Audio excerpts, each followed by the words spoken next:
They tell you, forgive and forget. They tell you, be the bigger person. But I will tell you a truth few dare to speak. Forgiveness in this world is not a sign of strength. It is not noble. It is not divine. Forgiveness is surrender. Let's slow down here. Because if you truly understand this one truth, your entire perspective on power, betrayal, and human relationships will change forever. For centuries, leaders, priests, and philosophers have repeated the same chorus: forgive those who wrong you. But ask yourself, who benefits when you forgive? Is it you, the wounded one? Or is it the betrayer, the liar, the manipulator who now knows you have no teeth? Forgiveness is not divine. Divinity belongs to the dead. The living, the survivors, the rulers, the strategists cannot afford such luxuries. You and I, here and now, do not live in paradise. We live in a battlefield of trust, betrayal, loyalty, envy, and ambition. And on this battlefield, the one who forgives recklessly does not heal. He bleeds out quietly, smiling, while others sharpen their knives. Think about it. How many times have you been told to forgive someone who betrayed you? A friend who lied, a partner who cheated, a colleague who backstabbed you to get ahead. Society whispers in your ear, forgive them, let it go, it will give you peace. But what happens after you forgive? Do they transform into saints? Do they change forever? Or do they learn something darker, something more dangerous? They learn that they can hurt you, and you will still welcome them back. Forgiveness, without calculation, is not kindness. It is permission. It is an open invitation to be harmed again and again. Machiavelli understood this centuries ago. He warned rulers. A prince who forgives his traitors invites more betrayal. The principle is simple. If betrayal has no cost, betrayal multiplies. If disloyalty has no punishment, disloyalty spreads. Empires fall not because their enemies are stronger, but because their leaders grow soft. They forgive when they should remember. They embrace when they should keep distance. Let me ask you, what fool walks back into the jaws that once crushed him and calls it healing? Do you see how insane that is? A lion bites your arm. You escape, scarred. And then someone tells you, go pet the lion again, maybe this time it won't hurt you. That's forgiveness. That's the stupidity of blind compassion. A wise man does something different. He studies the beast. He learns its hunger, its pattern, its nature. He builds weapons in silence. He polishes his pain into steel. He does not post his wounds for sympathy. He transforms them into strategy. And here is the brutal truth. Forgiveness is not freedom. Forgiveness is a leash, and it's tied around your own neck. Memory, however, is power.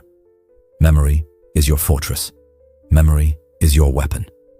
The man who forgives once will be asked to forgive forever. But the man who remembers, he is feared, he is respected, because he cannot be tricked twice. Listen carefully. I am not telling you to explode with rage. I am not telling you to seek wild revenge. Number. That is weakness too. Rage blinds you, just as much as forgiveness softens you. I am telling you to remember.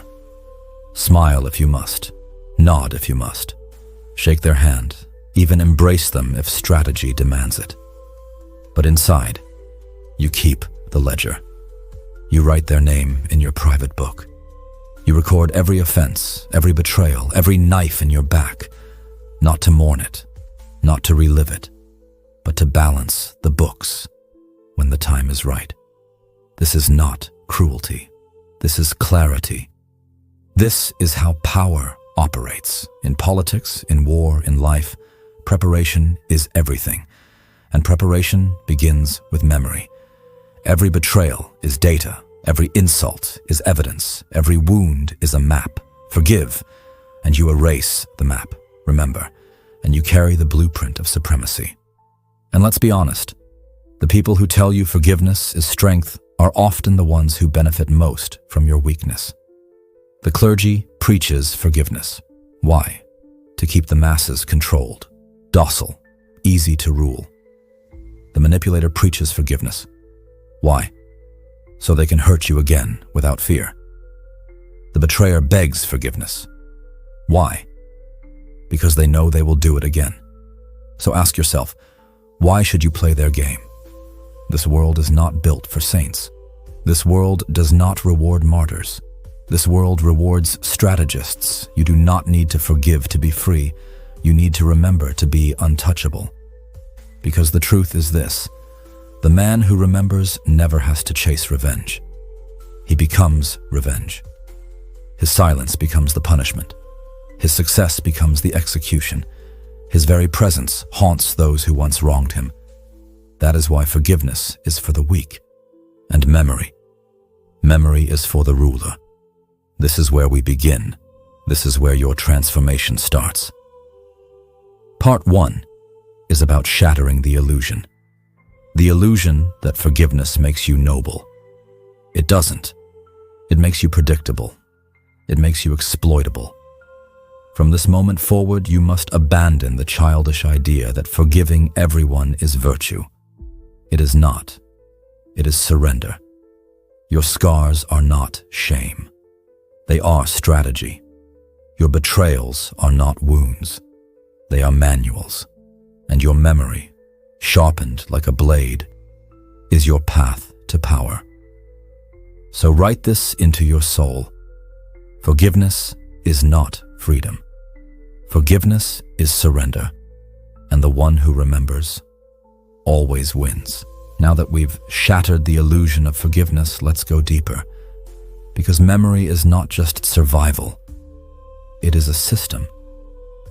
If you're serious about becoming untouchable, you must learn to build what I call the ledger of betrayals. Think about every time you've been lied to. Every time someone smiled at your face while sharpening a knife behind your back. Every promise broken. Every loyalty sold. What did you do with those moments? Did you forgive them? Did you bury them? Did you numb yourself into forgetting? If so, you destroyed the very data that could have saved you in the future. Let me be clear. Your betrayals are not accidents. They are lessons. They are case studies. They are files in your personal archive. Machiavelli would say, "The wise man remembers everything." He doesn't hold grudges like an emotional child. He documents offenses like a strategist, keeping records of enemy movements. This is what separates the weak from the powerful. The weak man experiences pain, cries, forgives, and repeats the cycle. He never learns. He never adapts. He becomes entertainment for his enemies. But the strong man, he studies. He builds a ledger. He remembers with purpose. He knows who betrayed him, how they did it, and what weakness in himself allowed it to happen. Picture this clearly. Your memory must become a vault. Inside that vault sits your ledger, a book of betrayals. And in this book, every page is written with blood and disappointment. But you don't read it to feel sorry for yourself. Number. You read it to sharpen yourself. Every offense is data. Every insult is intelligence. Every scar is a map. When someone betrays you, you don't rage. You don't forgive. You record. You document. You store it away. Because one day, that ledger becomes your most powerful weapon. Here is the secret. Forgiveness blinds you. Memory arms you. When you forgive blindly, you erase patterns. You erase warnings. You allow yourself to step into the same traps again and again. But when you keep the ledger, you begin to see everything differently. You begin to notice repetition. You begin to predict betrayal before it even happens. That friend who always disappears when you need them most. Write it down. That colleague who smiles but sabotages you quietly. Write it down. That partner who says it was just a mistake after the third betrayal. Write it down. Not to obsess, not to hate, but to never forget. Machiavelli taught that a prince must be both a lion and a fox, strong enough to frighten the wolves, cunning enough to recognize traps. But how can you recognize a trap if you erase every memory of the ones you've already fallen into? How can you become a fox if you forgive every wolf that's already tasted your blood? You must build your ledger. You must train your mind to remember with precision, not with pain. Let me give you an image. Imagine two kings. The first king rules with forgiveness. Whenever his nobles betray him, he forgives. Whenever his soldiers desert him, he forgives. He calls this kindness. He calls this wisdom. But soon his court laughs behind his back. His enemies sharpen their daggers. And one night, he is overthrown by the very men he forgave. Now imagine the second king. He forgives in public if he must, but in private he writes everything down. He keeps a ledger. He remembers who hesitated in battle, who whispered lies in the shadows, who bowed with hidden malice. And when the time comes, he acts. Quietly, precisely. No second chances. His court fears him. His enemies hesitate. His throne endures. Which king do you want to be? Here's the hard truth. Forgiveness gives people the illusion that you are soft, that you are safe to manipulate, that they can betray you without cost. But when you remember, when you carry your ledger in silence, you become unpredictable. People can never relax around you. They know their actions are being weighed, measured, recorded. They cannot erase their treachery with a simple apology. That unsettles them. That makes them fear you. And fear, Machiavelli reminds us, is far more reliable than love. Now don't misunderstand me. I am not telling you to become paranoid. I am telling you to become strategic. You do not chase every betrayal with rage. You do not explode at every insult. You simply record, you nod, you smile, and you write it down in your mind's ledger. Because there will be a day, maybe years from now, when that record will save you, when you will know exactly who to trust, who to watch, and who to eliminate from your circle. This is why memory is preparation, and preparation is everything. The weak man calls it holding grudges. The strong man calls it studying the battlefield. The weak man forgives to feel better. The strong man remembers to be better. Forgiveness may soothe the heart for a night, but memory arms the mind for a lifetime. So here is your assignment. If you truly want to rise above weakness, stop forgiving blindly. Stop erasing your own history. Build your ledger. Write nothing in sand. Inscribe it in stone. Every betrayal, every insult, every lesson. Turn them into data. Turn them into blueprints. Turn them into strategy. Because if you erase your pain, you erase your preparation. But if you record your pain, you forge your future. And one day, when your throne is high and their shields are down, you will deliver justice, not in rage, not in chaos, but in silence, in balance, in perfect timing. That is how kings rule. That is how empires endure. That is how Machiavellian minds survive. We've built the foundation. We've destroyed the illusion of forgiveness. We've opened the ledger of betrayals. Now we must address the most misunderstood subject of all: vengeance. When most people hear the word revenge, they think of chaos. They imagine rage-filled outbursts, screaming, blood, destruction. They think vengeance is about anger. But here's the truth. Vengeance, when done correctly, is not rage at all. Vengeance is balance. Vengeance is justice calculated. Vengeance is the restoration of order. Machiavelli understood this. He warned rulers never to punish impulsively, never to lash out blindly. Because an angry ruler is a weak ruler. An emotional leader is predictable, and predictability is fatal. But vengeance, true vengeance, is not about being emotional. It is about being deliberate. Think of vengeance like a scale.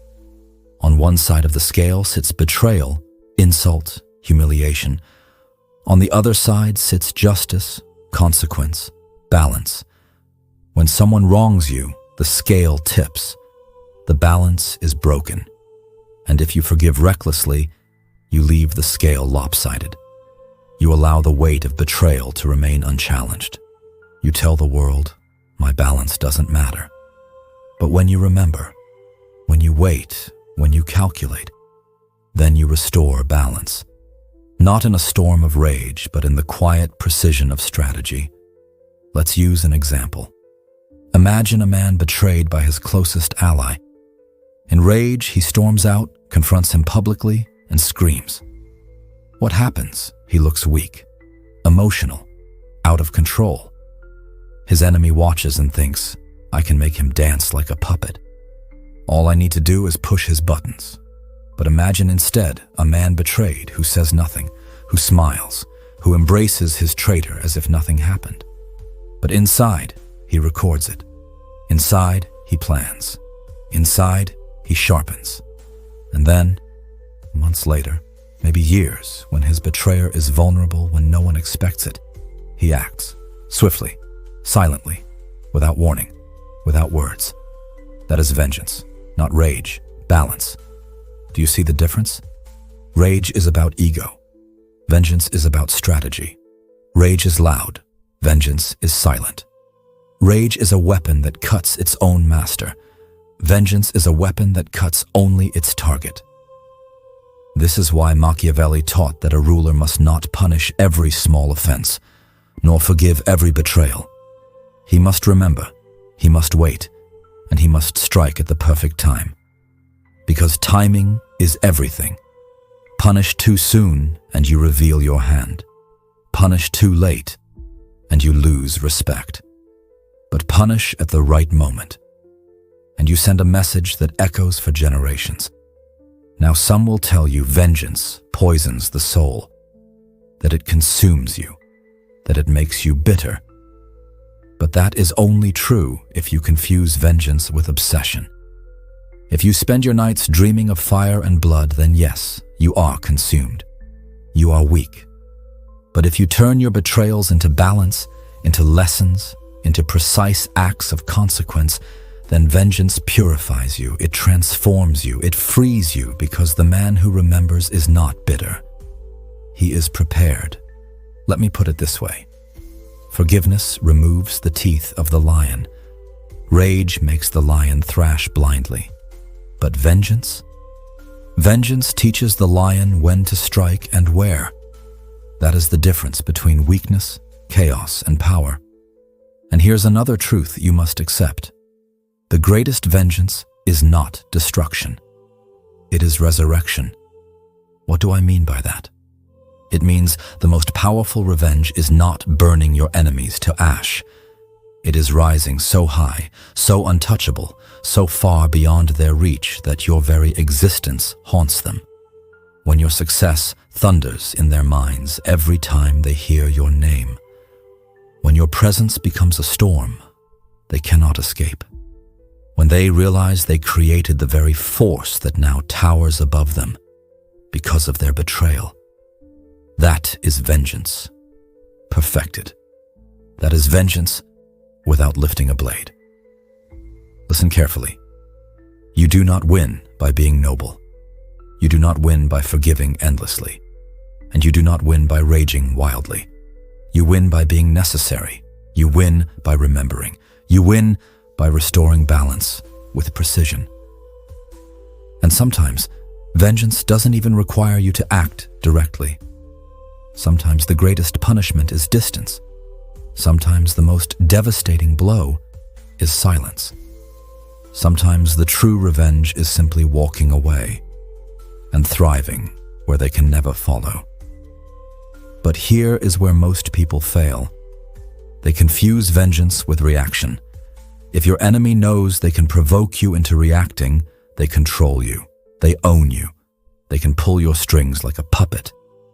True vengeance requires control, self-control, discipline. You act when you decide. You strike when you choose. Not when anger commands you, not when ego pushes you, but when strategy demands it. That is what makes it balance, not rage. So ask yourself, how many times have you reacted instead of calculated? How many times have you exploded instead of remembered? How many times have you destroyed your own advantage because you couldn't control your fire?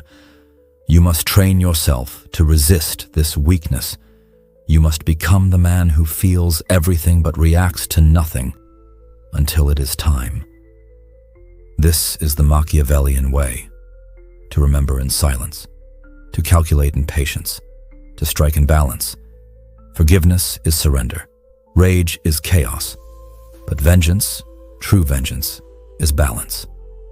And when your enemies finally feel that balance crash upon them, when the scales tip back into justice, they will know. They will know that you are not to be trifled with.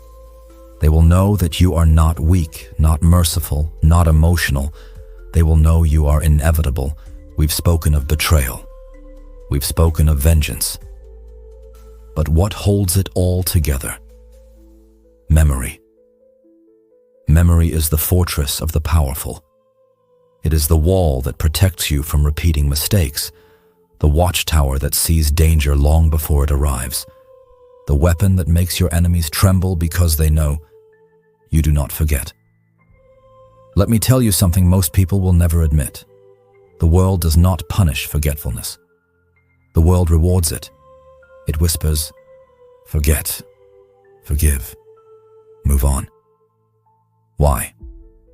Because it makes you easier to manipulate. The person who forgets today's betrayal will be betrayed again tomorrow. The person who forgives easily will be hurt endlessly. The person who lets it go becomes a playground for predators. Machiavelli knew this.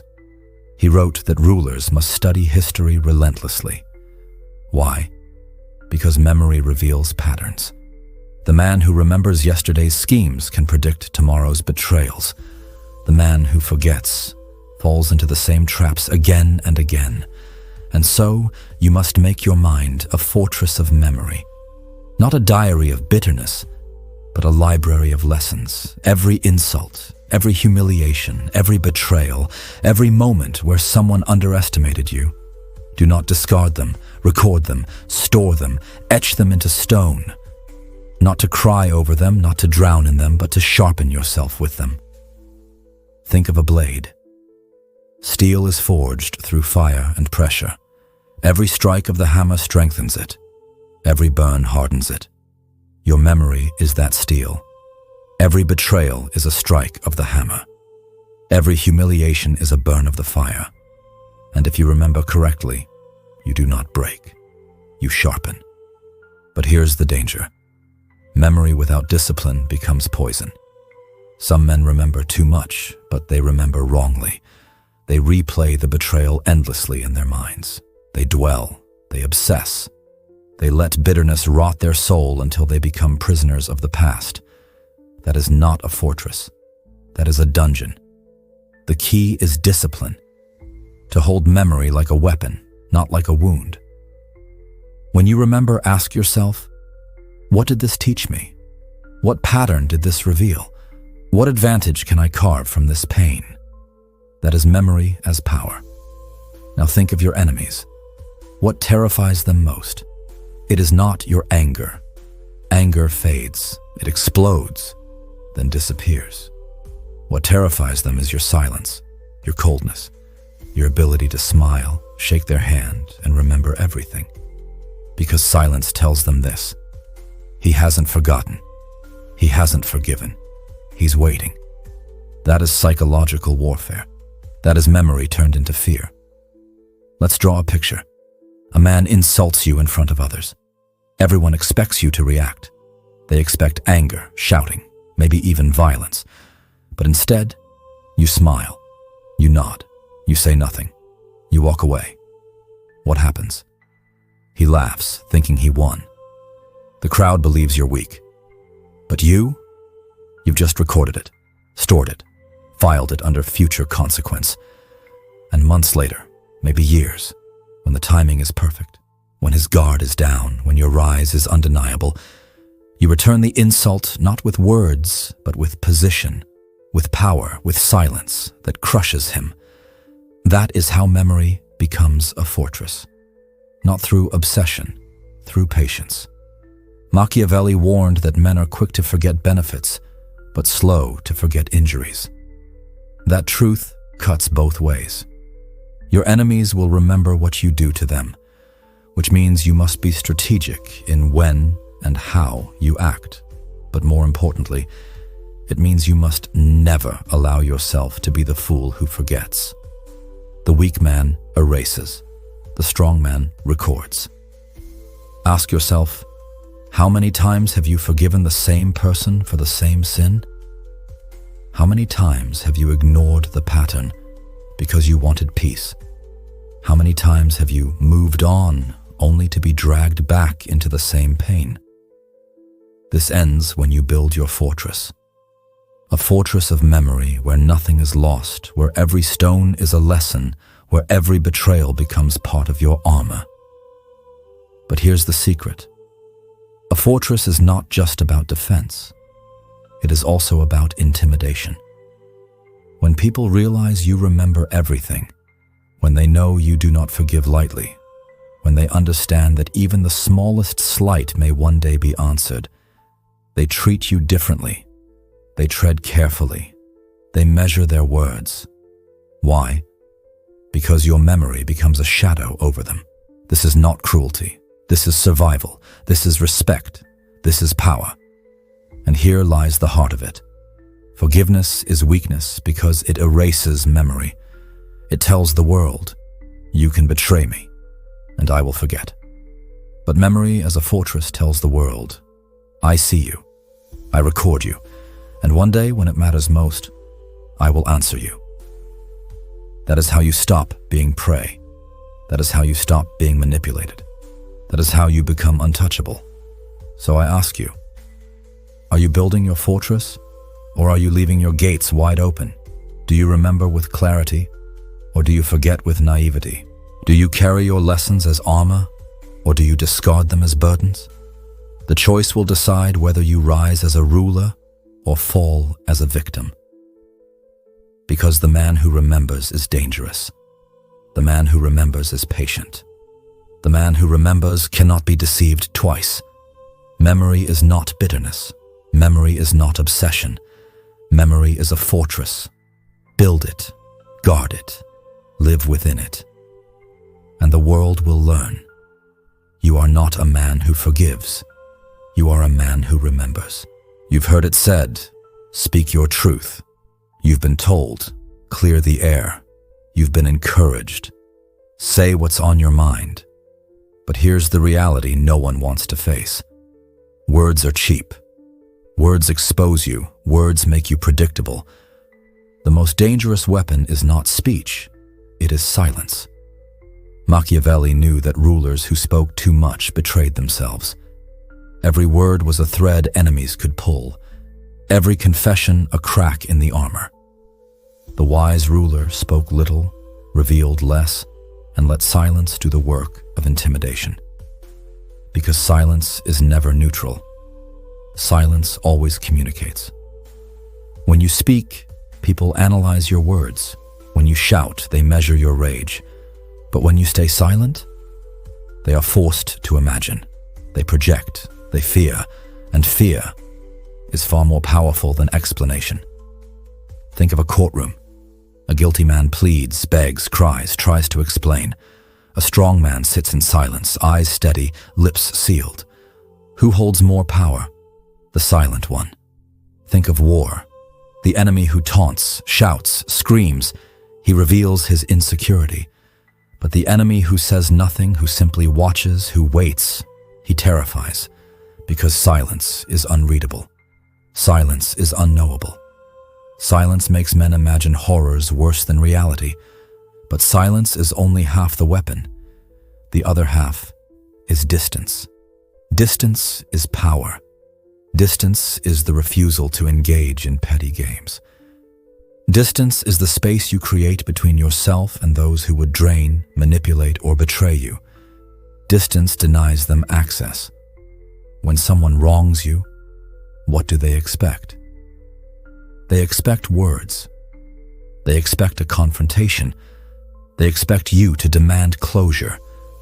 But when you give them silence instead, when you give them distance instead, they are left suspended in uncertainty. They don't know where you stand. They don't know what you're planning. They don't know when or if you will respond. That uncertainty is punishment. That uncertainty is power. Imagine a traitor who betrays you. You don't scream. You don't expose him. You don't even mention it. You simply grow silent. You grow distant. You withdraw your presence, your energy, your favor. At first, he relaxes. He thinks he's safe. But over time, silence begins to crush him. Doubt grows. He wonders if you know. He wonders if you're waiting. He wonders if your silence is the calm before a storm. That is psychological warfare. That is punishment without lifting a finger. Machiavelli wrote that rulers should never be too available, never too common, because familiarity breeds contempt. Distance creates reverence. When you pull back, when you make yourself scarce, when you step away, people start to notice. Your absence becomes louder than words. Your distance becomes a statement of its own, because nothing terrifies the guilty more than not knowing what comes next. Now let's expose a truth most people cannot handle. Silence and distance are not passive. They are not weakness. They are active strategies of domination. The weak man forgives with words. The weak man argues endlessly. The weak man shouts his pain. But the strong man withdraws. He gives nothing. He holds silence like a blade, distance like a shield. And through both, he creates an aura of power. Think about it. Have you ever ignored someone who desperately wanted your attention? Their frustration grows. Their attempts to provoke you intensify. They scream louder. They send messages. They push harder. Why? Because your silence has power. Now imagine doing this not out of spite, but with cold calculation. Imagine applying silence to the one who insulted you, the one who betrayed you, the one who thought you would react emotionally. Your silence becomes a mirror. It reflects their weakness back onto them. It forces them to collapse under their own guilt, their own insecurity, their own desperation. Distance does the same. By stepping back, by refusing to chase, by refusing to explain, you elevate yourself. You create a gap they cannot cross. You show them that your presence is not to be taken for granted. That access to you is a privilege, not a right. This is why the most dangerous men in history were not the loudest. They were the quietest. They revealed little. They appeared rarely. And when they did, their presence carried weight, because silence and distance had already amplified them. Here is the paradox. Silence is not empty. Silence is full. Distance is not absence. Distance is presence magnified. When you withhold your voice, your enemies hear more. When you withdraw your presence, your enemies feel more. When you give them nothing, they imagine everything. And imagination, fed by fear, is the sharpest blade. So ask yourself, do you waste words on those who don't deserve them? Do you argue with people beneath you? Do you stay close to those who betray you, thinking proximity will heal wounds? Or do you understand that silence cuts deeper than shouting and distance wounds sharper than closeness ever could? Silence and distance are not retreats. They are offensives. They tell the world, I do not need to explain myself. I do not need to justify myself. I do not need to engage with the unworthy. They tell your enemies, "You will never know when I will act. You will never know how I will act. You will never know if I have already acted," and that uncertainty is far more destructive than anger. Remember this: forgiveness is weakness because it gives closure to those who betrayed you, but silence denies them closure. Distance denies them comfort, and in that denial, you gain power. Because the man who speaks less rules more. The man who withdraws controls more. And the man who gives silence and distance instead of words and forgiveness becomes untouchable. We have traveled through fire. We have dismantled the illusion of forgiveness. We have studied vengeance as balance, memory as fortress, silence as a weapon, and distance as a shield. Now we arrive at the final stage, the transformation, the moment where you stop reacting to betrayal and start transcending it. This is where you become untouchable. Ask yourself, what does it mean to be untouchable? It does not mean no one will try to betray you. They will. It does not mean no one will attempt to deceive you. They will. It does not mean you are beyond conflict. You are not. To be untouchable means this: betrayal no longer controls you. Their weapons no longer pierce you. Their strategies no longer bind you, because you have built yourself into something they cannot move. Think of the average man. He is chained to emotion. One insult breaks him. One betrayal shatters him. One rejection makes him crumble. His heart is his weakness, and the world knows it. But you will no longer be that man. You will be the man who remembers, the man who calculates, the man who answers betrayal not with forgiveness, not with rage, but with precision. You will be the man who says little, the man who gives distance, the man who turns silence into power. You will be the man who cannot be provoked, cannot be manipulated, cannot be broken. That is untouchable. And here is the truth. Being untouchable is not about stone. It is not about being numb. It is not about feeling nothing. You will feel betrayal. You will feel anger. You will feel pain.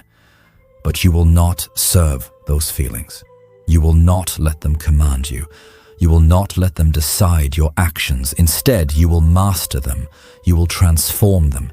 Your pain becomes fuel. Your anger becomes strategy. Your betrayal becomes memory. Everything they throw at you becomes yours. And in the end, nothing can touch you. Machiavelli understood this deeply. He knew rulers were surrounded by liars, flatterers, manipulators. He knew betrayal was not rare. It was constant. But he also knew this: the ruler who reacts emotionally dies. The ruler who forgives endlessly is destroyed. The ruler who masters himself, who turns betrayal into a weapon, that ruler becomes eternal. And so must you. Ask yourself, do you want to be feared, respected, remembered? Or do you want to be liked, used, forgotten? Because the man who forgives endlessly is liked for a time, then discarded. But the man who is untouchable, he is respected, he is feared, and he is remembered. Let's return to the enemy who betrayed you. They expected you to lash out. You didn't. They expected you to forgive. You didn't. They expected you to forget. You didn't. Instead, you remembered. You grew silent. You became distant. You sharpened yourself. And one day, when the timing was right, you answered. Not in anger, not in chaos, but in balance. That moment will haunt them forever. That moment will etch itself into their memory like fire. That moment will make them whisper your name with respect or with fear. Either way, you win. To be untouchable means this: you are no longer chained to their expectations. You do not dance to their music. You do not bleed when they cut. You do not collapse when they push. You stand, you endure, you dominate. But listen carefully. Untouchable does not mean alone. It does not mean isolated. It does not mean bitter. It means selective. It means you choose who enters your world. It means you measure loyalty with precision. It means you build alliances with strategy, not emotion. Because the untouchable is not without allies. The untouchable is surrounded by strength, but he never gives anyone the power to destroy him from within. This is the final evolution. Forgiveness is weakness. Rage is chaos. Vengeance is balance. Memory is a fortress. Silence is a blade. Distance is a shield. And untouchable is the throne. This is where you sit, above betrayal, above manipulation, above weakness.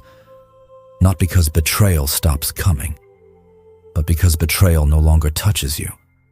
So I ask you, will you continue to forgive endlessly, feeding those who feast on your kindness? Will you continue to rage, dancing like a puppet to their provocations? Or will you rise? Will you become the one who remembers, who waits, who acts with precision? Will you become the one who gives silence instead of weakness, distance instead of desperation? Will you become untouchable? Because once you rise to that level, once you master this path, once you stand where betrayal cannot touch you, you will no longer need to forgive. You will no longer need to rage. You will no longer need to explain. You will simply exist as a force, cold, calculated, feared, respected. And that is immortality.